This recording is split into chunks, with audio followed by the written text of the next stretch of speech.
Musical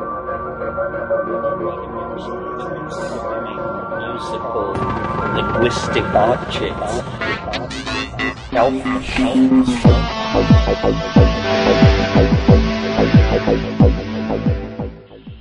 Greetings from Cyberdelic Space. This is Lorenzo, and I'm your host here in the Psychedelic Salon. And I'd like to begin today's podcast by thanking the kind souls who either bought a copy of my Pay What You Can novel, The Genesis Generation, or who made a donation directly to the salon. And these fine people are Brian E., Marvin B., Robert C., Abdul U., Chris T., Don L., and James C. Thank you all ever so much. I really appreciate your support. And now, for a little change of pace in the series here, we've been doing a whole series of Terence McKenna talks in the last few podcasts. And so today I'm dipping back into the audio archive of Dr. Timothy Leary, which you and I have access to through the good graces of Dennis Berry, who is the wonderful woman that at great personal sacrifice managed to keep the massive Leary archive intact, and to Bruce Damer, who introduced me to Dennis and who has also had a lot of interaction with this archive. And in the months ahead, I'll have some more to say about this archive itself, but right now I want to get on with today's talk. What I'm about to play for you is a recording that was in the Horowitz file of the Leary audio recordings, and according to its label, this is a recording of a television program from Toronto, Canada that was called Enterprise, or something like that. It took place sometime in 1983. The guest host that night was none other than Dr. Timothy Leary, and his topic for discussion that evening was artificial intelligence.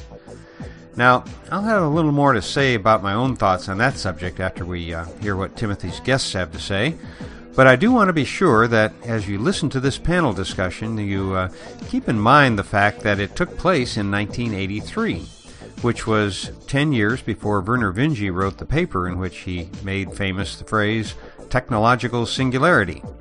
So while you won't be hearing any speculations about that idea in this recording, it's also something that I want to touch on from my own point of view after we hear what the experts were saying about the concept of an AI back in 1983. Now, the only edits I made to the original recording is that I did remove the commercials that they cut away to on several occasions. And the recording begins just as you hear it, with no formal introduction of the first guest. And so I don't forget it, just in case you happen to be somebody who seriously questions the value of a college education, there's there's some really good ammunition here for your position, and I should say my position as well. You see, my own reason for doubting the value of a college education is that my undergraduate degree was in electrical engineering from the University of Notre Dame, and that was back in 1964. And the professor who taught what was then the brand new field of solid-state transistors began the semester by saying that we had to learn about solid-state devices in order to graduate, but we could safely forget all about them after graduation because there was just no way they would ever replace vacuum tubes, which of course were his specialty. And so I've never thought very highly of my formal engineering education, at least when compared with what I learned on the job. But I chalk that up to the fact that, hey, Notre Dame was never an engineering powerhouse, at least when compared to the West Coast schools, and, of course, when compared to the biggest of them all, Massachusetts Institute of Technology, MIT. So it really cracked me up the first time I heard this recording when a very famous professor from MIT predicts that home computers would suffer the same fate as the home movie camera and wind up in a drawer, unused. Granted, this was in 1983, about 10 years before the web, but even I knew better than that back then and had already been manufacturing and selling personal computers for over 3 years by then. So now I'm thinking that maybe it doesn't matter where you go to school, because at the pace the world is moving in these days, the university model for educating people may be seriously outdated. Not only that, but here in the States, a college education is also the beginning of a lifetime of indebtedness. But I digress. So I'll just shut up and turn on this recording of Dr. Timothy Leary hosting a 1983 television program in Toronto, Canada. AI might be a rehearsal for E.T. There it is in 10 words or less. Well, that's from AI to E.T. Give us a little more specifics. You're kind of here to set the program up for our viewers and to lay the broad framework, so keep it going. Before I get into all those ideas of it being humanizing and whether or not it's intelligence, which are pretty well opinions that will be expressed in the show, let me give you an idea of just what the computer can do. And basically, computers can only do two things. They can calculate, which is add and subtract or do mathematics, and they can sort. You can give them a whole store of information, give them your file cabinet, and they will very quickly go through that information and perhaps find specific facts or give you associations or make relationships that perhaps you didn't see before. In terms of the calculating ability of the computer, that's the oldest function, the oldest kind of computer that's been around. The Chinese have had it for about 2,000 years or more with the beads on a string, the abacus, where they can calculate. And I was in China just earlier this year, and they still use them. When you go into a store, there's no cash register, it's an abacus, and they're sitting there flicking away these things, and it's still a very good thing. Here in North America, we have the pocket calculator, but it's doing the same thing. All it is adding. I don't think of this as a smart machine. However, with the adding and subtracting ability, the mathematical ability of a machine, like a computer, we can make mathematical models of various things, and then we can tell that to the computer and have the computer do things for us. We can program it. And when you give a computer a very rigid set of instructions, first you do this, then do that, then do this, you will get from here to there, whether it be a robot, if you want to go to another planet, for example, then that's called an algorithm, and that's just a set of rules. And some people think that this is smart because you might see a robot going through a series of events and there's no human around and it's just sort of sniffing around, or maybe it's assembling a car, or it's doing some very specific task, and it seems to be smart, when really the intelligence there is in the foresight of the programmer, the person who figured out what are all the things that we need to do to get that task done. Now, to give you an example of that, I have a film that is a computer-generated film. It's a mathematical model that shows a spacecraft going by the planet Saturn. This actually happened before the spacecraft went there. The spacecraft was called Pioneer 11. They wanted to know, what's the spacecraft going to see? Well, we know how far away Saturn is. We know how big it is. We know what the gravitational perturbations of the spacecraft are. So we put all of those calculations into the computer, and then the computer constructed the model for us.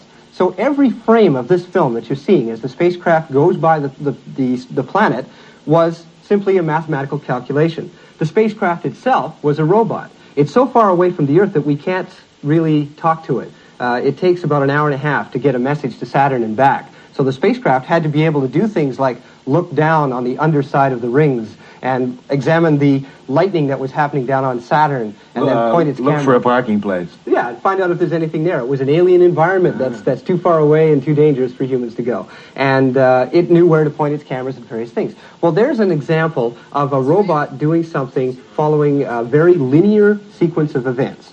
Well, I don't really think of that as artificial intelligence, and a lot of people do. There is, however, another aspect of computing, which is this sorting aspect. And this gets closer to the human process of thinking. Well, that's like a file clerk. Sort of. Or if you have a problem, if I ask you a problem, then you will answer my question according to your experience, according to what you know. I sort through my own memory bank and come out with... That's right. And you might make associations. If you were a medical doctor who perhaps studied lung disease, then I would say, well, look, I've got this funny cough, and what's that mean? And then you'd ask me a series of questions. Well, now you're defining what they call expert systems. Expert or smart programs. Yeah. And this kind of thing is where the computer is given a memory that is a series of events, the gathering of an expertise of a number of different fields, or maybe one field. And then when the computer is asked a question, it searches that memory and looks for the right association. Now, you've given us two examples of computers, the calculator and the expert memory. But isn't there a third and much more important dimension of machines or entities that can think, reason, create, have senses of humor, perhaps flirt? God knows what. Yes, there is. And what would you call them? I'd still call them tools. I'd still just call them machines that have been carefully programmed. There is the ability to make decisions, yes. And there's the, again, it's sort of part of this sorting aspect. that if I have a problem and it's a very complex problem, then the computer can sort of say, well, this problem sort of relates to something I know over here, and it sort of relates to something over here, so I'm going to put those two together and say that's your answer. Now, fortunately, we don't give the computer the final say. The computer, in terms of something like medical diagnostics, where we'll say, associate these symptoms and give me the disease, the doctor will then say, well, I agree with that, or I don't agree with it, and then he's using it as We're not ready for a war game scenario where the human is taken out of the loop. No, the human is still a very, very integral part of it. There are two other aspects of artificial intelligence that are within this, that are trying to make the computer easier to relate to. You see, the human is one of the slower links in this whole chain. Computers can think very fast. Well, I hate to use that word, think. I've heard a lot about friendly computers and unfriendly, but we've also have the concept of friendly humans and unfriendly too. Yes, we do. And in order to make computers more user-friendly, what we're trying to do is bridge that gap so that you can talk to it more easily. And there's a whole area whereby the computer has its own language, because if it has an incredibly large memory, or if there are several computers working together to try to solve a problem, they need time to get through those programs, and so there are shortcut languages that are being developed within the computers themselves. And these languages are hard for the humans to translate and to work on. So what they're trying to do is to develop a language whereby the computer can understand English. So you can say, hi, I got a problem, what is it? And say it in English and the computer can understand it. Or Spanish, or Japanese. Or different languages. And even respond or street to... hip, huh? Right, or even respond to voice control. Mm-hmm. The other is vision. We'd like to give computers vision so that they can see where they're going and be able to recognize patterns and pick things up. Canada's involved in that, by the way, with the space arm, the shuttle space arm. They're going to try to give it eyes. Now that we have an arm, we're going to give it eyes.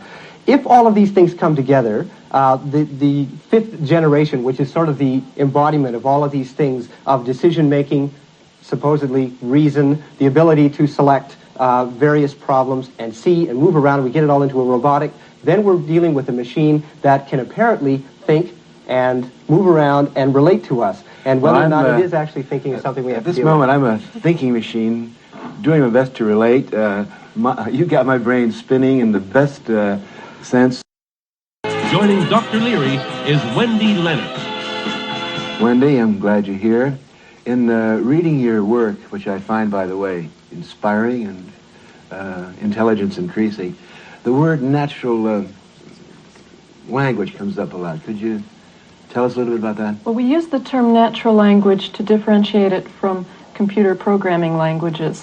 When we talk about natural language processing by computer, we're talking about getting computers to understand English, French, whatever language it is that you normally speak.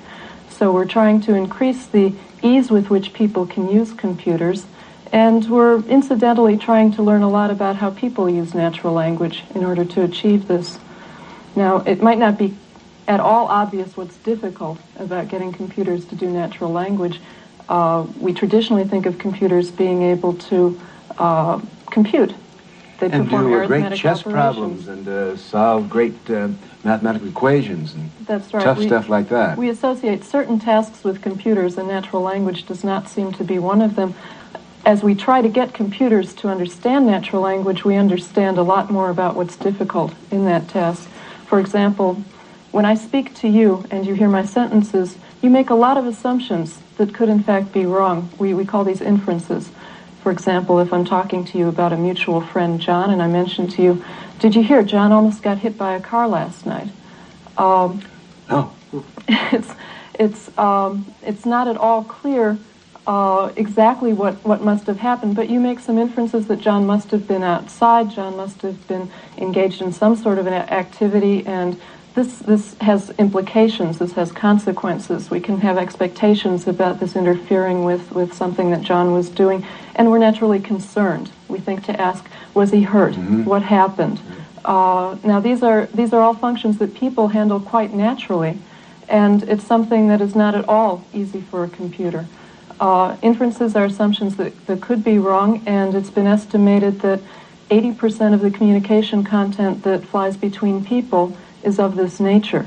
If a computer is missing this information, the computer is not dealing with natural language in any sort of a reasonable sense. Well, of course, we can't be too hard on the computer or the knowledge information processing unit, because people too make faulty inferences. And what is this teaching us about the human mind? I'm a psychologist, and naturally I'm eager to know what we can find out about how the human mind works. We're learning a lot about the nature of human intelligence. For example, when I ask you what impresses you as intelligent behavior, we tend to associate easy tasks with things that everyone can do, and everyone can do fairly effortlessly. So, for example, most people can drive a car. That's not very impressive. We don't take that to be a hard task.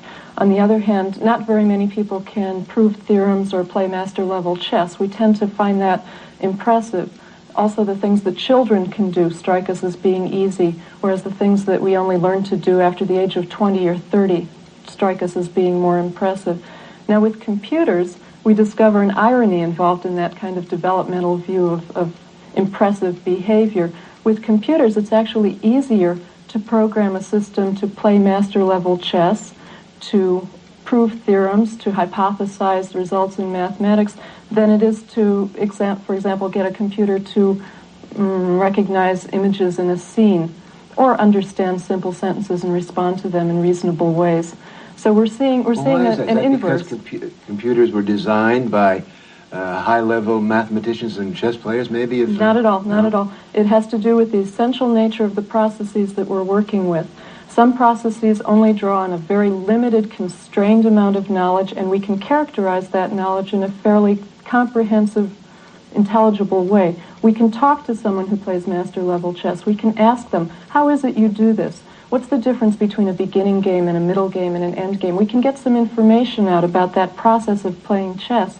But when we get down to the low-level, apparently easy tasks like visual scene analysis and natural language understanding, or driving a car, it's very hard to introspect on exactly what processes are at work. Why is that? It's hard to get the average person to explain how they drive from one corner of a town to the other? It's difficult in terms of the very, very low-level processes which we have all become unconscious of. Mm-hmm. When you first started learning to drive a car, you had to think very hard about how much pressure to put on the brake, how to balance the clutch, how soon to start turning the wheel to make it respond to a curve in the road. You really worked very hard in mastering that skill. But once you had it, it was down. It sort of got... reflex. It became a reflex. Habit. We think of it as a reflex. And we're no longer impressed by it. But the fact of the matter is that there's a lot of cognitive work which is still ongoing. The fact that we aren't conscious of it, preoccupied by it, or attending to it doesn't make it any less impressive than it was when we first started acquiring the skill. Things like scene analysis and language are skills that we can't remember having ever acquired, and it's very difficult for us to appreciate how much effort goes into those tasks. Wendy, do you think that this work on superintelligence or artificial intelligence is going to help us understand more about human nature and human psychology? Well, we're certainly learning a lot about the human mind, which psychology and philosophy and linguistics was not in a position to teach us. Isn't that interesting?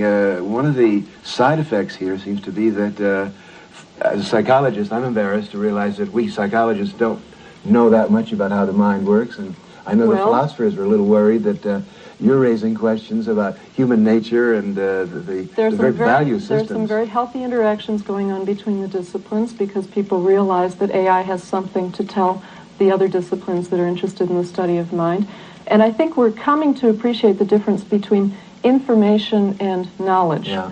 I think we should make a very strong distinction between information in the sense of the kind of passive information that's present in a library. Mm-hmm. We don't think of libraries as having intelligence per se. And books don't think, really. Books don't think. The library is not intelligent. Mm-hmm. It's a person who goes into the library and uses that knowledge who becomes intelligent. And knowledge is therefore information plus structure, the ability to find relevant information when you need it, apply it to appropriate tasks as needed, and sort through, again, sorting came up earlier, in some sense intelligently access and sort through all of the hundreds of millions of thousands of billions of things that people know in order to use the things we need when we need them. How about to innovate or to create, to come up with originality? Well, I think we're learning a lot about what we normally call intuitive thought processes, creative processes, which are normally thought to be very mystical and untouchable, and how could science ever say anything about these processes? I think what makes them mystical and untouchable is the same thing that makes driving a car difficult to understand. It's just a process that we can't introspect on. It's no different than any other, and we can study it just like any other. Poetry too. We'll have good machine poetry and bad machine poetry. Well, of course, that's always been a controversial area to pass judgment on, and I don't think computers are going to make that one any easier. But more interesting. It's certainly a lot of fun. Are these machines going to surpass us in intelligence or stimulate us? Or? Well, I think when people ask that question, they're really asking, will machines be capable of intelligent behavior, which is in some sense very different from human intelligent behavior. And to some extent, in an uninteresting way, that's already happened. The expert systems are much more reliable than people in the sense that they aren't subject to the kinds of distractions and lapses that people have. So on a very uninteresting level there. Now. We'll continue in a moment after this break. Although artificial intelligence is the single most exciting development in computer technology, there are scientists who urge caution.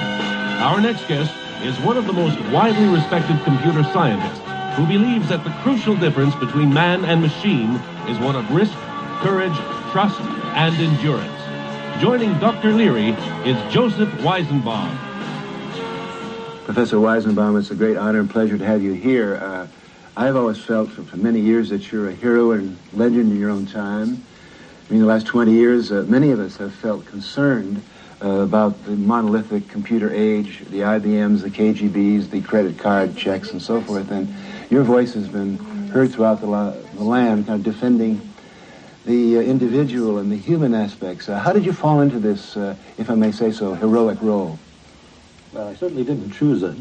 There are lots of ways to answer that question, because I think human experience in general is sort of like a Rashomon story. That is, that there may be 4 or 5 or 7 different accounts of something, all of them right, and yet each flatly contradicting the other.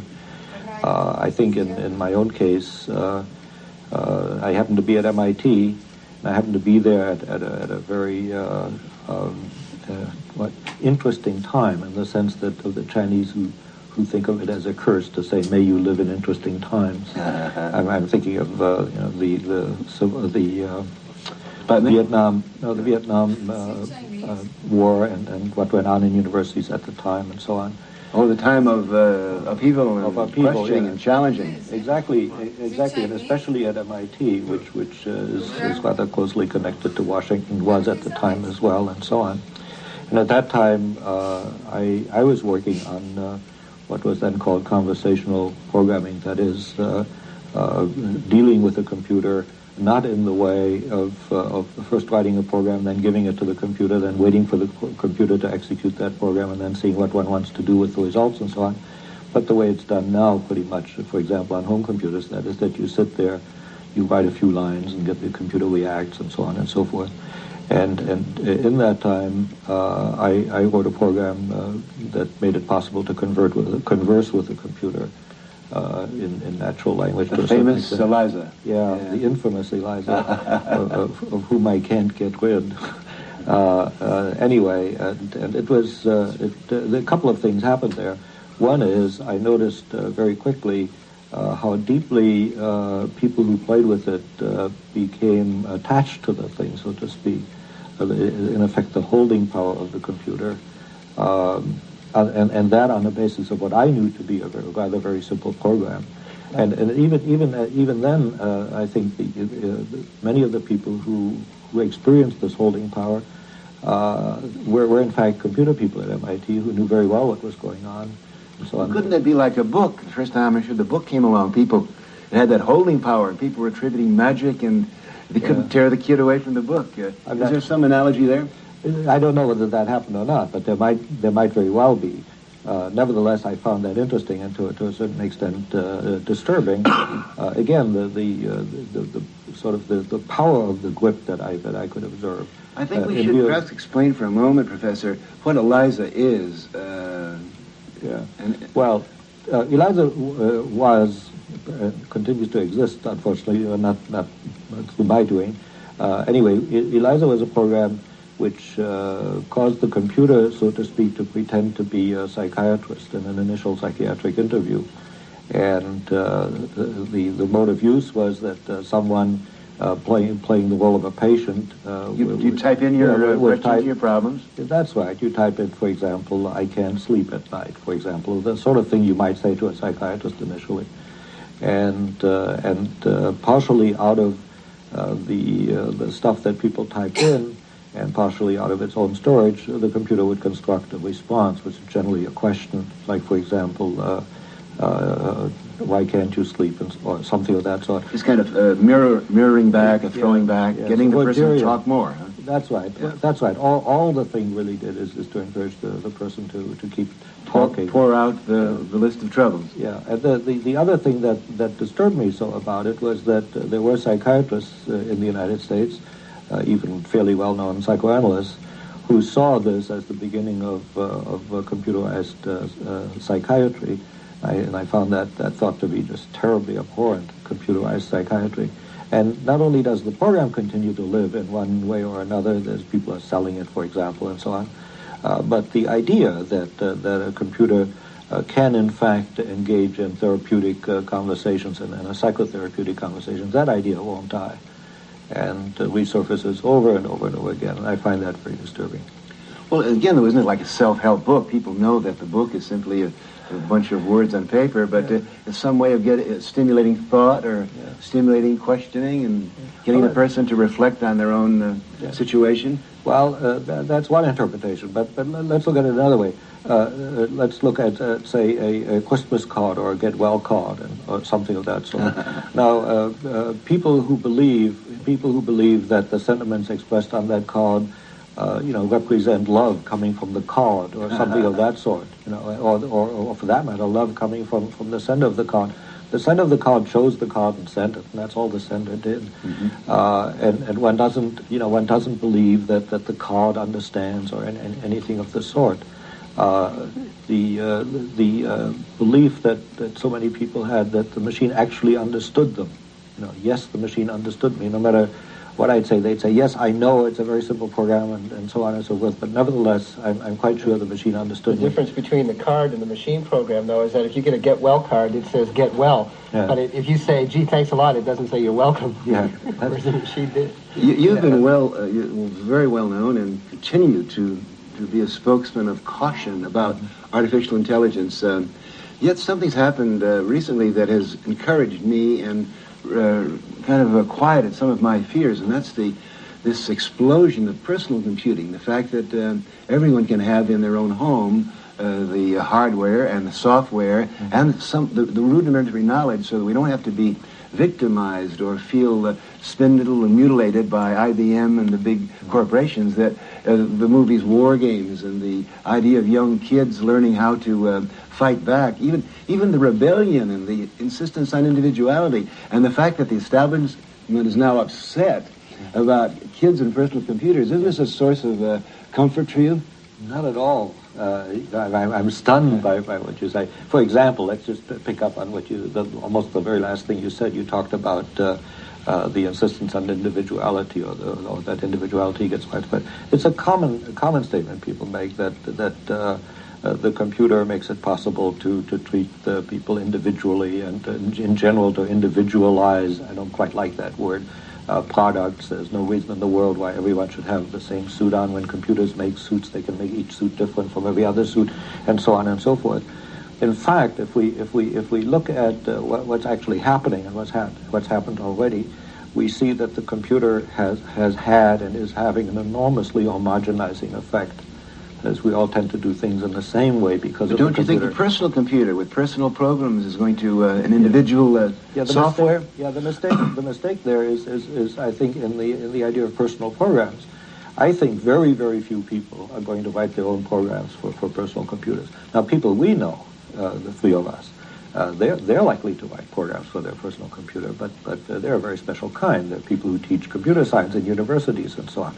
I think that what's going to happen to the home computer, apart from the use of the home computer for games and word processing, quite apart from those two, The home computer will suffer the fate very largely of home movie cameras. There are today millions of home movie cameras in closets and drawers and so on. They're in perfect working order, but haven't been used for years. And the reason in for a that, minute or two, we're going to have. let me just finish this. The reason for that is that people thought that if they buy a very good movie camera, they could make very good movies. Okay, and they forgot that in order to make a good movie, you have to have a good idea. Similarly with computers. Okay, you buy a big expensive computer or complex or a very powerful computer, and you have the idea. Now that you have all that power at your fingertips, you're going to do something marvelous. Again, you need an idea. Very few people have ideas on how to use a computer effectively. Well, you've certainly contributed to ideas today, and we're going to have others I know that are going to share and interact with your ideas. Hold on for a minute. We'll be right back. Our next guest believes that machines will indeed be soon calling people.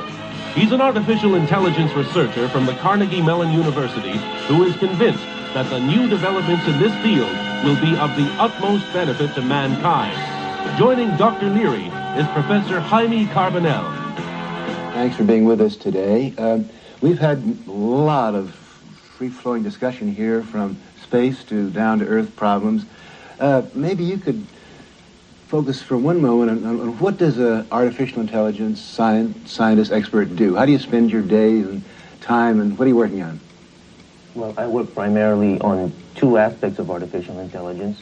One called cognitive modeling, which is trying to understand and replicate some aspects of human reasoning in the computer in order to better understand the human reasoning and in order to endow the computer with the capability to interact with a person, not only in developing the language, the natural language, so that it can understand written or spoken English or any other language, but also so that it can make the same inferences that Wendy referred to earlier in this discussion. To give you an example... You're going to get a super intelligent machine that can be like a New York cab driver then, huh? Well, super intelligence is not the objective. The objective is to try to replicate human intelligence. Mm-hmm. In fact, it is more difficult to replicate common sense reasoning than it is to show some aspects of creativity. To give you one analogy, let's suppose that we have a master and child prodigy, and the master who has just taught the child prodigy some aspects of physics gives the child a barometer that measures pressure, air pressure, and a tall building, and says, well, use this barometer to tell me how high the tall building is. And the child prodigy thinks a little bit, walks up to the top of the tall building, or takes the elevator, looks at his watch, drops the barometer down, counts how long it takes to smash the floor, and then computes the, by the venerable formula 1/2 GT squared, how, from the time it took, how tall the building must be. The master is very upset. That's not the proper use of the barometer. I'm upset too. I've never thought of that. And then he says to the child, to the prodigy, here's another barometer. Do not break this one. See if you can make this calculation. The child goes and knocks on the superintendent's door and says, I will give you this valuable barometer that I'm not allowed to break if you will tell me how tall the building is. No, the master says that's not it either. The child looks at the shadow of the building, puts down the barometer, knows how high the barometer is, and by mathematical triangulation computes the height. At this point, the master gives up and says, this child is very creative, but he does not know how to use a barometer. Well, the moral here is that computers are like that. In most of the programs that I wind up building, very often solve problems in very intricate and unexpected ways, and very seldom in the common sense path that a person would take to solve it, what we think of the straightforward means of solving a problem or dealing with everyday life. So that is one of the major challenges in trying to make a computer reason along the same paths that humans reason. It is not the ability to have them do creative things in the sense that creativity means different from those things that we already know how to do. Now, Wasn't there a frustration there, and since we don't really know how the human works, how the human mind does work? I mean, what's wrong with having a computer think along different lines? Won't that give you a different approach to the same subject? From a pragmatic standpoint, there's absolutely nothing wrong with it at that level. But suppose that what we have is a computer that can perform very complex medical diagnosis. And the doctor now wants to figure out whether or not the reasoning process the computer went through is valid, makes sense, jives with his own experience, then it behooves the computer to explain its behavior along terms that the doctor can understand and comprehend each step. It doesn't just end at medical diagnosis for any other task that requires a high degree of expertise. Professor, will you? Yeah, the word experience keeps getting into this conversation. I think it's terribly important. Earlier, Bob McDonald said that if he would ask you a question, you would answer according to your experience. Now that's exactly right. And again, here we're talking about experience. I think that an important thing to note is that a computer can't have every variety of human experience simply because it's a computer. For example, it hasn't had the experience of being separated from its mother and so on. And this it seems to me is one of the central points that I think ought to be observed about. There are advantages and disadvantages of having mothers, but is it possible to develop computers that would have a sense of having a mother or a father? Well, let me address a slightly simpler version of that question first, and that is that reasoning from one's past experience is an absolutely crucial cognitive effort. In fact, the main work that I'm doing now is reasoning by analogy to one's past experience, to be able to learn, have the computer learn from its mistakes and its successes and the experience of others that it can observe performing at a particular type of problem in order to improve its own behavior, in order to modify, to learn, and to adjust to a changing environment. So the ability to reason from experience is absolutely crucial. We know how to do parts of it, we don't know how to do other parts. Now, when this experience comes down to the early developmental psychological level of dealing with one's parents, I believe that we do have a bit of a gap between the abilities of a computer and those of a human. Well, most humans don't do so well at that either. No, I don't. According to Freud. I don't think it's necessary to decry that gap, and certainly I would say that one shouldn't say about it that, well, so far we have a gap and it'll all be closed. And nor am I emphasizing particularly early experience. That's just an illustration that's easy to understand. I think that, for example, the experience of being touched, I mean physically touched, of someone reaching out and giving you his hand, for example, or being touched on the cheek, and so on. These are experiences that computers obviously can't have. I mean, computers don't have cheeks. Well, they don't have cheeks. So they can't be touched. It may be Can't we build sense organs that can give them these experiences? We certainly can build sense organs, whether the experiences will be a close analog of the human experience. Could we give them erotic zones, for example? Yes, I'm sure this has been thought of by... Yeah, but you see. The point is not so much whether the specific experiences that Professor Weizenbaum is referring to here are those that the computer will necessarily be able to replicate, is whether or not in principle one can build a system that can reason from past experiences, whether they be sensory experiences, whether they be cognitive experiences, whether they would be flashes of insight, whatever one calls them. One needs to be able to incorporate that in one's thinking process. And you think we can... I think we can do so, and I think that we're in the process of making very strong head start in that direction. And will these machines or these friendly new entities help us become smarter, or?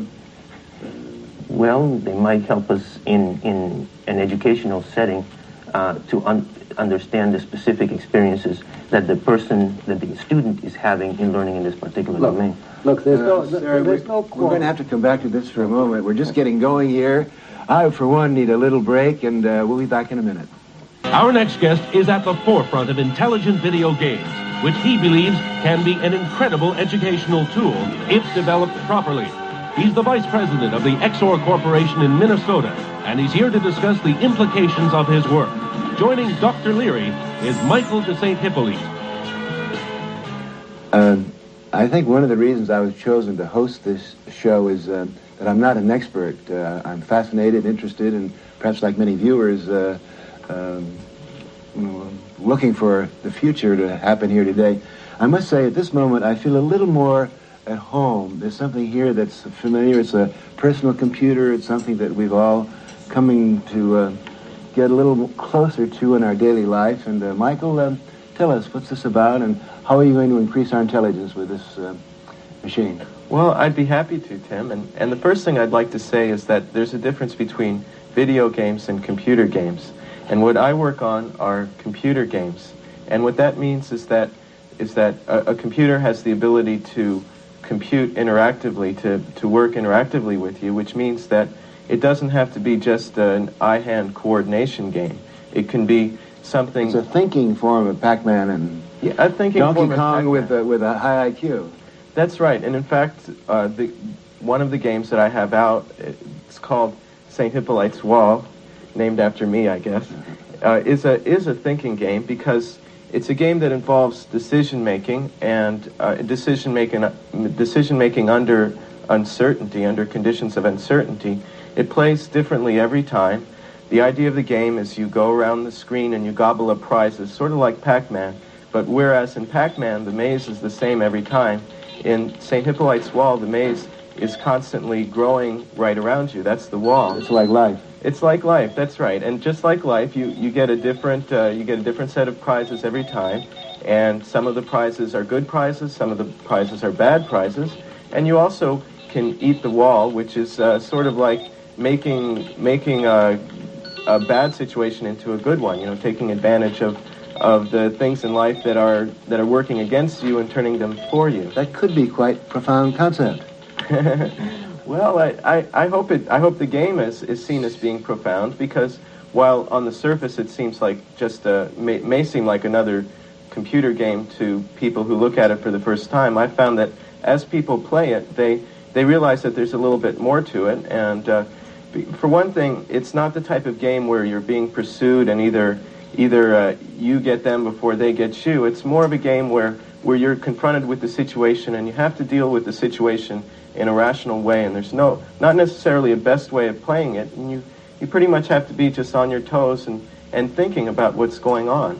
That's one way that computers can help increase intelligence, just by providing us with situations that we can react to. And Can you ever beat it? Oh, Can you ever get to the stage where you're better than the computer? I beat it about half the time, and when you get good at it, you get to beat it about half the time, and we could make it harder, but the point is not to make the situation impossible, but the point is more to make the situation worthwhile and interesting and instructive. Let me see if I understand this. You're developing personal computer games, and so you can go and pay the same amount of money as a Pac-Man, take it home, and it can help you perhaps think more in a complex way, or increase your intelligence, or perhaps stimulate or activate you to become smarter. Is that right? That's right. That's my goal. And also I have another goal, which is that I consider myself a craftsman or an artist. And just like an artist, when he or she works on a work of art, they can't help but put a little bit of their personality into it. Well, I believe that when people talk about artificial intelligence, it's a little bit misleading, because when regular people, non-computer people, think of intelligence, they think of, well, being able to remember all sorts of facts, or being able to add numbers very fast. And those are the sort of things that computers have been doing very well for a long time, and they do much better than we do. Whereas I would think that when you talk to computer scientists in artificial intelligence, and they describe to you the things that they're trying to accomplish, it's more like the things that 3-year-olds do, rather than the things that scientists Wendy do. and Jaime have been reminding us of. That's right. And to me, it's more really personality than intelligence. And I like to put my personality in a computer. And in fact, a game that I have coming out in the near future, it's called Agent 2.0. The star of this game is a friendly computer named Wayne. And I happen to have brought Wayne along with me. And if you want to, we can talk to Wayne a little bit. Wayne is going to be an agent, is that it? Well, Wayne is going to help you. You're the agent in the game. And you have to solve a case, and Wayne will just help you. He's a friendly computer, and he may not be extremely smart, but he's a little bit smart. There's a certain amount of intelligence in there, and there's mostly a little bit of personality, and that was my goal. Would you like to talk to Wayne? Hello. Okay, now you're going to ask the questions, and I'll type them in, and then Wayne will be able to answer us. Hello. Peter, welcome. You've had the advantage of listening to some of the great minds of our times, including a 3-month-old intelligent entity.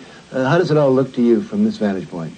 I think it's a couple of things that'll be of interest to the audience. One being that we're beginning to see by talking to the people behind the scenes that computers are tools, and that this may be considered cyborg magic. And in fact, the last demonstration I enjoyed, I tend to work in the real world where we see the impact of the work of this august group. And I think some fundamental issues start to emerge. One being the computer is profoundly altering not necessarily the level of intelligence by the pesky humanoids out there, but rather the application of the existent base of intelligence. For instance, in management, historically survival mechanisms have been contingent upon an enormous capacity to retain factual information, i.e. a data bank, and to draw upon that data bank in the back and forth of business. And we're beginning to see a new samurai technocrat elite emerge in business who have begun to recognize that they no longer need to fill up their own humanoid data banks with tactics. Rather, they're focusing their intellect on excuse me, first day with the wooden teeth. They're focusing their efforts towards strategic solutions. And in the game, I thought it was personified in that in order to survive the game, all the tactics you know in the world won't help you because the tactics are being presented by the game. Mm-hmm. Ultimately, what it will do, if you play that game, is develop a keener sense of strategy. Mm-hmm. If that's an improvement in human intelligence, I'm not sure. It's a reapplication, and it is profoundly altering the personnel requirements for business. They're now looking for people who not only are computer literate, but people who have a capacity to prioritize information as to whether it's strategic or tactical. And I'm saying that if we have a finite capacity for information or knowledge, as it's been defined, we must recognize that the tool of the computer is infinitely superior at regurgitating facts. It knows who, what, where, when, why. Who, what, where, when, and how. It doesn't know why. Why? Okay. But doesn't it also have a new capacity now, though, to associate ideas and not just regurgitate facts, but put facts together in a pattern that perhaps you didn't think of? There's always the possibility, all of us who've worked in computers have had the serendipitous experience where relational models have generated some so-called creative event. I think that ultimately that would be deemed by computer scientists to be an error. That is perhaps an ultimate point of disagreement. If one views these, quote, relational models, these being primarily data banks, as the intelligence itself, one is then not viewing at what the fundamental problems are. The fundamental problems in artificial intelligence are precisely the methods of combining these facts to arrive at new conclusions and to solve problems that it could not solve without the combination of the facts in ways that are explicitly related, explicitly targeted at solving goals that are internal to the machine. But when you're talking about solving problems, you must be talking about a specific class of problems, at least in my view. I think it's essentially a pun on the word problem that we talk about human problems. There's something, I quarrel with my wife, I have a problem with my marriage. And as soon as you say problem, then there's a suggestion that there may be a solution, just as there's a solution to mathematical problems. In fact, human problems are never solved, ever. If people may suggest to me that the solution to your problem is to get a divorce, okay, but that isn't a solution. You heard this first on City TV. That's a transformation of my problem, if I want to continue to use that word, to another problem, which may or may not be easier to live with. 20 years later, it may be that people that I'll notice that the problem I had, again to use that vocabulary with my marriage, has disappeared. But it was never solved. Now, what I'm getting at here is that computers, with or without artificial intelligence, can attack and solve usefully a particular class of problems, but there are other classes of problems, in particular human problems, which, although they can deal with them, it seems to me must be dealt with in a way which is inappropriate to the problem being discussed. Well, one can define a solution to a problem to be the best course of action that one can evaluate Yes, given but- all the knowledge at hand. Yeah, okay, well, Yeah. then we come back to the, first of all, is the use of the word best, and second, there's the question of all the relevant knowledge. And what I'm saying, and what I tried to say earlier, is that the knowledge we have and so on is ultimately a function of our experience. Okay, and there are certain experiences which we have, which lead us to take certain views of certain human situations, which a computer can't possibly have. You know, I mentioned touching. Now, I didn't mean, and I don't mean, that the computer can't be made to perceive a touch. What I do mean is that we understand, and the word understand has come in here many times, that we understand a touch. We sometimes understand a touch in terms of our experience. I'd like to touch one base with you. We have about 1 minute left of this section. You've had some experience in the social and political implications of AI. Could you share that with us? Well, following Professor Weizenbaum's historical concerns about AI, the holy grail of the computer scientist, if you will, I think that his concerns have been from a moralistic view. My concerns are more from a practicality buy-sell proposition. And I think what we're beginning to see... Buy-sell in the commercial sense. Well, life may be a buy-sell proposition. All right. Yeah. I think that ultimately, the professor's view that we ultimately don't solve human problems. We actually shortlist more desirable contingencies or environments that we can deal with. And I think that the trap is to create the illusion that the computer will solve our problems. It will aid as a tool. It may or may not. It may or may not, Yeah. but at best, it has the capacity to shortlist possible solutions to our problems. At this moment, we're going to have to short list this part of our program. The real fun begins in the next section when these great minds, and perhaps even Wayne's, will debate, discuss, challenge, and continue this electrifying conversation.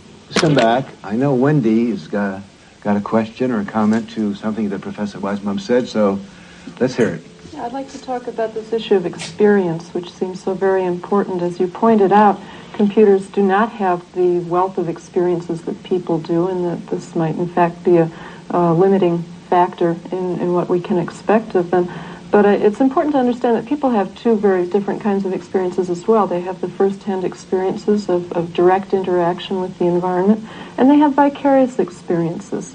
One of the presumably good things about our culture is the fact that we've got printing presses and we have information that's flying all over the place, and people can in fact learn about things that have not confronted them directly, and we can learn about them at levels which enable us to respond more intelligently to new situations and problems.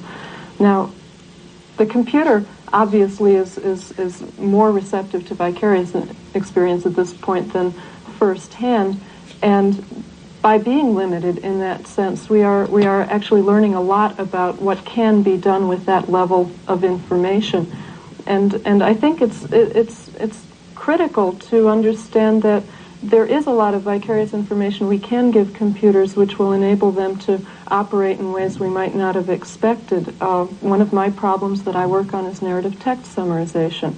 How do you give a computer a short story or a novel and have it come back with a one-sentence summary or a short paragraph describing what it was just exposed to? Well, that's graduate student stuff here, isn't it? Well, the problem has not been solved by any means, but we do have a program that can, in some sense, sift through all of the conceptual content that it's been exposed to and zero in on what is central and salient to the major theme that was being developed. And one of the surprising things that no one expected in developing that program was that the level of memory representation, the kind of information that the computer has to have access to in order to zero in on the central concepts, is information about affective reactions, emotional reactions that characters in the story have to each other. And obviously the computer program has not experienced emotive states itself, but we can give it some rudimentary knowledge of what it means to respond to something in a positive way or a negative way, and that has turned out to be crucial to a cognitive task which doesn't obviously connect in that direction. I have absolutely no quarrel with anything you've said. That's exactly right. Okay, but I think it's also important, especially if we're going to be talking about computers dealing with human problems, that it's also important to emphasize what the limits are, and to say that while, of course, a computer can have vicarious experience in the sense that we can tell it what some things are about and all that, there's still that its ability to understand those experiences is limited by the fact by its own limitations to experience things. There's no question in my mind about that. For example, you're talking about now the computer summarizing a novel. Let's talk about, say, and as you know, this is the language that's used in the computer science community, the computer understanding a story or understanding a novel. Okay, what does that mean? Okay, I think that it's true that there's a whole world out there to which MIT has contributed very considerably, of people who believe that to understand a story is to be able to say what happened. Okay, that there is no effective understanding of a story. Okay, so that to understand King Lear is to be able to tell the story and so on. But where does that come from? That comes from the fact that we don't know how to evaluate human understanding either. If I need to test a student on story comprehension, what do? I ask questions about the story. I ask, can you summarize the story? Yeah, but we're not. I'm talking about real life now. I'm not talking about testing a student. Okay, I'm talking about. I'm talking about what a computer can understand and can't understand, and what the limitations of that are. And what I'm suggesting, there's a form of human understanding, which is a function of having had human experiences, and hence to interpret, a function of interpreting vicarious understanding, vicarious information we get, as for example in novels.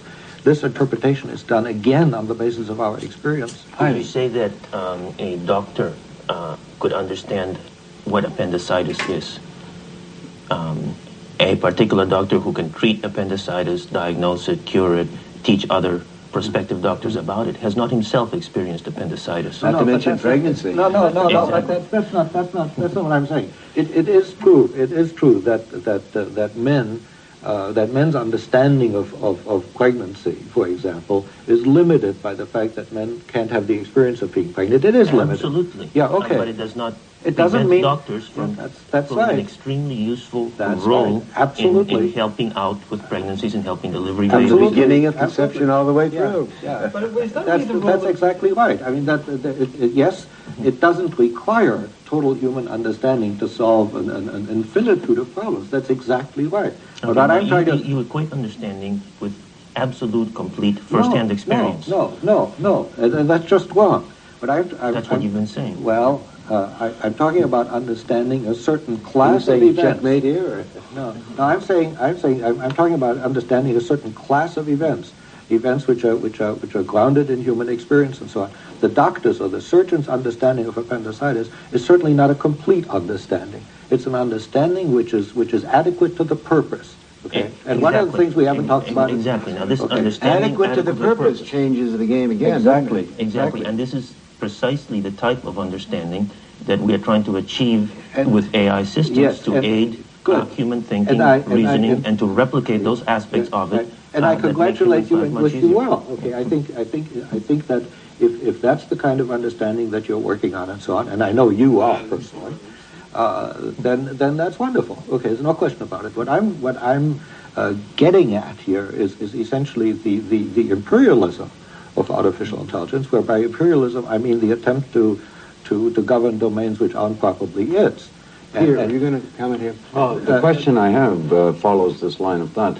Given that the computer is infinitely more powerful than a shovel or a pair of pliers, is your concern that because we've created a very powerful tool, that you see that as being analogous to the problems of society, that if we allow the dependency models to occur, that we'll have autocracy, centralized power? No, that's not like that. That's much too simple. No. My concern is something like this: that someone I may be sitting next to on an airplane, and who knows that, who comes to know that I'm a professor at MIT, thinks that I must be so smart. Okay, that I ought to listen to the problems he has with his children and whatever, that I'll undoubtedly come up with better answers than anybody else because I'm so much smarter. Well, that's wrong. Okay, whether or not I can deal with his questions has a lot to do with his social and economic situation, to what extent I understand that, whether I have children of my own or not, and so on and so forth. What I'm talking about here, and the danger that I see, is that we come to such an awe of computers, and especially of artificial intelligence. That at all. No one hears. I think you're setting up a straw man, and you're certainly wailing and whacking away. But I did see you stroking that computer, saying, "Isn't it nice to have it like it was a pet?" You were humanizing that thing, and I think there's a role distinction here that needs to be defined. Like, what is it we want the computers to do? And there's an interesting parallel science that's here, which is the science of neurology, where the neurologists are trying to understand how does the brain work, and if we can figure that out and see any patterns in how the cells in the cortex fire according to certain stimulus, then maybe we can apply that to the computer and therefore make the computer better at calculating. But we're not trying to say, okay, well, if we can give the computer all of the related experiences and emotions that we use, like I don't know how it is I'm talking right now. I don't know what my brain is doing to give me this flow of words. But if we could figure that out, then we could say, well, okay, we could have a literate computer of some kind. But is that really what we want? Do we want the computer to then say, or do we want to ask the computer, how do you feel about this novel? No. What we don't care about that. What we maybe want to know is how many Hamlets are there in other associated novels? How many other characters like Hamlet could I find in other areas, or things like that? We wanted to associate ideas and put them together, not necessarily express its emotions. Well, Michael, you haven't had a chance here. Yeah, I would like to just stick up for computers here a little bit, because I don't know if we have the right to say that computers do not have the right to think and feel if that's what happens. And to be stroked. If they develop it, I mean, computers are already getting to the point where they are improving themselves. There are programs that are able to make themselves more efficient, and that's we're still a long ways away from intelligence or feelings or anything. But the first step towards artificial intelligence is artificial stupidity, and maybe we've gotten to that step already. But what I think is a good question to throw out here is, do we have the right to tell computers that they can't think? If and when the day comes that a computer can show you every sign of being intelligent and of being capable of feeling, well, what would be your reaction? Would you pull out the plug? Do you have the right to pull out the plug? This is the beginning of a computer liberation movement. Free the computer. It might address that if I can. You use terms that I'm uncomfortable with. The right. I don't believe in rights. I think that ultimately... You're not an abolitionist. No, and I think that there is an assumption of altruism here that this thing marches on inexorably. Ultimately, market imperative, draw the science towards some conclusion. And I think that the question that stems from the extension of your point is that what do we do with a reasoning computer? Because once we understand the need, the market imperative surface, and we will then go forward, with the exception of language translation, which is obviously a key role. Is it the nobling pursuit of knowledge that will drive artificial intelligence? I think not. I think it'll be market imperatives that will ultimately realize it. Professor, I hate to think about that marketing imperatives drive science and engineering and so on. Perhaps you're right, okay, but if you're right, then it's a very, very dark picture. I should think that human will comes into it, and that some idea of what we may want and what we may not want comes into it, quite irrespective of marketing imperatives. Now, maybe you're right, but if you are, then it's very, very sad. I think that there are two. You're listening to the Psychedelic Salon, where people are changing their lives one thought at a time. And so that was where the discussion about reasoning computers, or so-called artificial intelligence, stood a little over 25 years ago. Unfortunately, the tape ended before the program did. However, I think we heard most of it. But that last comment about whether or not market imperatives were the driving force of science was quite interesting, don't you think? Because today it is quite clear to me, at least, that science, even at the university level, is driven primarily by grant money, which either comes from businesses looking for market advantages or from the government, which primarily grants scientists money so that they can come up with more efficient ways to control and kill people. So, to me at least, it looks like that dark scenario they were discussing has now come to fruition. But that's not what I want to talk about right now. You see, one of my hot buttons has to do with the fact that we all, myself included, very often throw terms around way too loosely. For example, artificial intelligence. To some people, this means some kind of godlike computer program. But people who are actually working in that field will tell you that it's not a one-size-fits-all term and that there's more than one kind of AI. So just stop and think about it for a moment. The word artificial itself means human-made or something not found in nature. Now, for the believers in a superhuman, self-reflective kind of AI, well, it seems to me that they should realize the impossibility of creating a being greater than its creator. And if you follow some of the discussions of the problems in all the various types of AI, like how do you program emotions such as loneliness and grief into a machine, well, it should then become more easy to see that belief in a super machine consciousness taking over anytime soon is rather misplaced for the foreseeable future. And while the concept of a technological singularity wasn't discussed in this program, I'd be somewhat remiss if I didn't at least say something about that as well, since many of the pro-AI people and the singularitarians often find themselves in the same crowd. And I apologize in advance if this is stepping on your toes a little, but hopefully you'll give some thought to being more precise with your terms if you want to convince us non-believers in a magical technological singularity in which a super consciousness wakes up in the Google network on December 21st, 2012 and solves all the world problems. Could happen, and I hope you say you told me so. I just don't think it will myself. You see, first of all, a superhuman AI wasn't the only possibility of a technological singularity that Vinci raised in 1993. In that now famous paper, which he delivered back then at, I think it was at a NASA symposium, he listed 4 distinct ways in which such an event might take place. And they are, 1, and that's the one everybody grabs hold of, the development of computers that are, quote, awake and superhumanly intelligent. 2, large computer networks and their associated users may wake up, that was in quotes, as a superhumanly intelligent entity. 3, computer-human interfaces may become so intimate that users may reasonably be considered superhumanly intelligent. And 4, biological science may find ways to improve upon the natural human intellect. So, when I think about the possibility of a singularity, it's in his points 2 and 3 that I most resonate with. But what then about the word singularity itself? As you know, there are also several definitions of that word, but the only one that I consider is that of the well-understood concept of an event horizon as described by physicists who study black holes. And from their point of view, a singularity is an event beyond which it's absolutely impossible for the human mind to comprehend.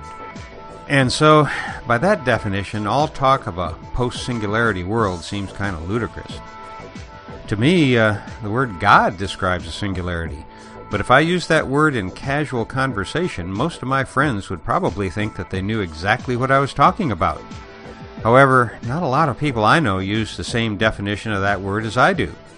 So, should you ever chance to hear me say God, I hope that you will also understand that the meaning of that word for me comes from Joseph Campbell's definition, which is, God is a metaphor for a mystery that absolutely transcends all human categories of thought.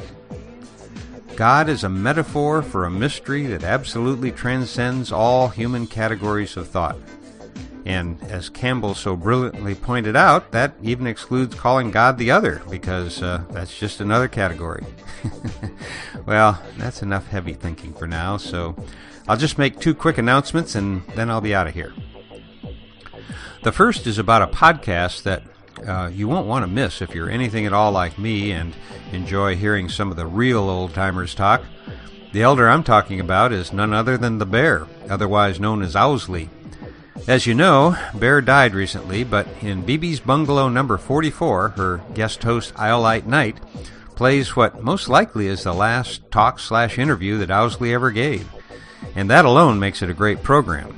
But after Owsley, you'll also hear episode 2 of Vape 101 by resident vaporologist Niall.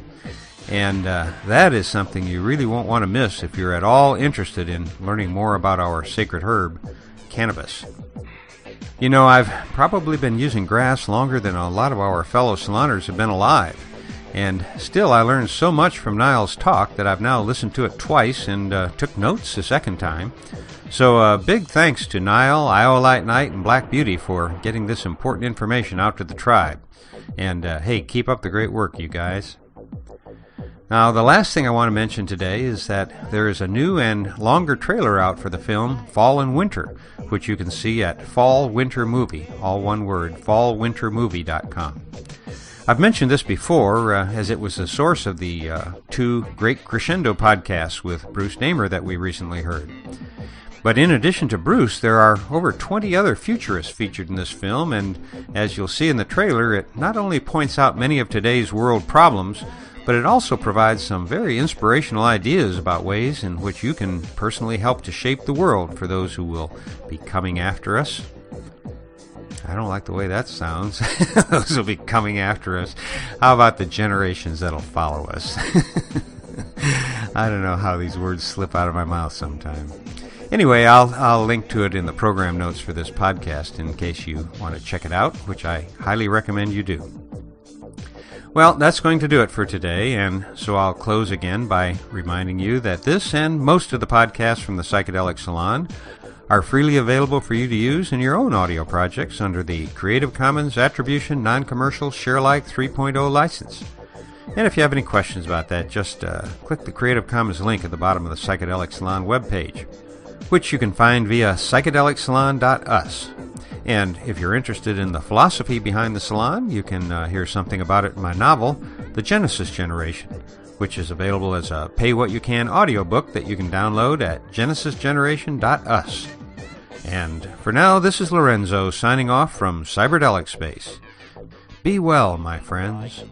Artificial and extraterrestrial.